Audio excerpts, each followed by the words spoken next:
जी अस्सलाम वालेकुम। मेरा नाम इंस्पेक्टर शौकत अवान है और मैं SHO पापोश नगर हूँ। कुछ दिन कबल जो है वो हमारे इलाके पापोश नगर के इलाके में खिलाफत चौक के पास एक डकैती की वारदात हुई थी।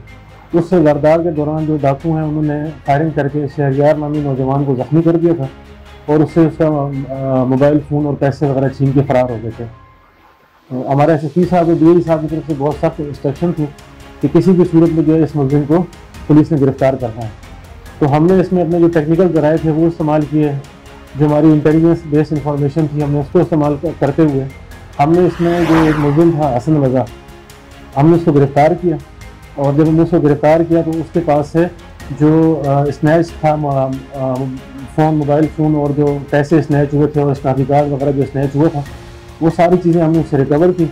और जो पिस्टल जिससे उन्होंने ज़ख्मी किया था शहरियार नामी नौजवान को, वो पिस्टल भी हमने रिकवर कर लिया। तो मुलजिम जो है वो इस वक्त हमारी कस्टडी में है, जिसका हमने रिमांड लिया है। तो दौरान इंट्रोगेशन मुलजिम ने हमें बताया कि इससे कबल भी वो 5 दफ़ा गिरफ्तार हो चुका है डकैती के केसेस में मुख्तलिफ थानों से कराची के, और रिपीट क्रिमिनल है, आदि मुलजिम है ये। तो अभी हम इससे मज़ीद इंट्रोगेशन कर रहे हैं और इसने अपने जो साथी के मौके से भाग गया था, उसका नाम उसने अदनान बताया, उसकी गिरफ्तारी के लिए भी पुलिस छापे मार रही है।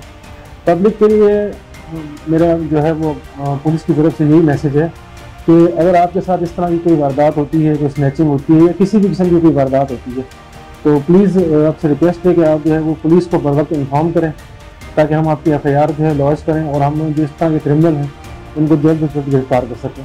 Thank you.